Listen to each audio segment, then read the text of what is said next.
For me, I actually fell in love with music first. I fell in love with classical music first. I wanted to be a cellist when I was at high school. There was this kind of funny sliding doors moment where I hadn't gotten into the con and I bumped into my high school music teacher and he said, I reckon they made a bit of a mistake.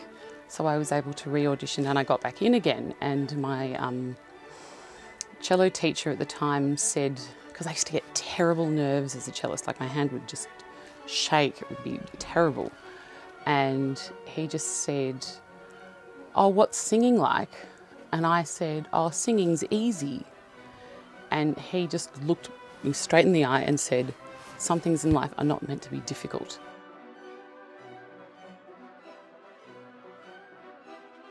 I think I'd have to say Brünnhilde, and that's kind of cheating because she gets 3 whole operas and the space of however long it is, maybe at least maybe 20 years for Siegfried to grow up when she's asleep. And she's so cool. I mean, who wouldn't want to be like a warrior princess?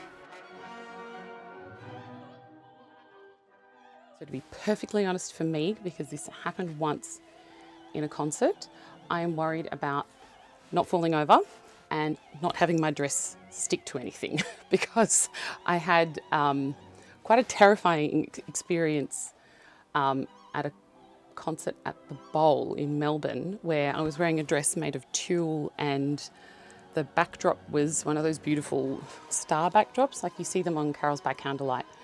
And those star backdrops are in fact a whole lot of different star backdrops that Velcro together.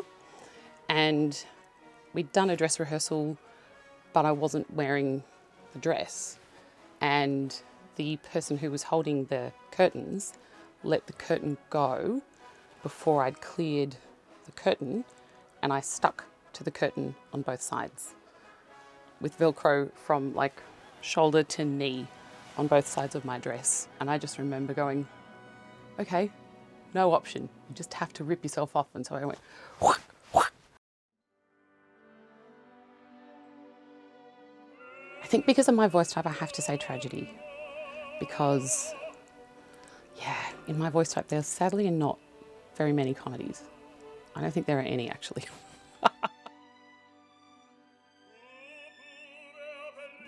The pooch or Tricky Ricky, what do we say? Pooch for the melodies. Some of the best melodies ever written. Wagner, the heart and the soul in it. I think I'd have to go Wagner. It's really hard to top the Opera House. It really is. Sentimentally though, as a Melburnian living in Sydney, I think I have to say the Arts Centre just because it's so familiar and I've had so many experiences watching shows in there, and the acoustic of the theatre is really lovely. I also quite enjoy the acoustic of the Opera House. But there's just something about that kind of sentimental hometown theatre thing that I think the Arts Centre just edges out the Opera House. Probably that there is no substitute for hard work. There's no magic bullet, there's no shortcut in opera. There's no quick way really to get around it, to build technique, to learn a role. You've just got to do the hard yards.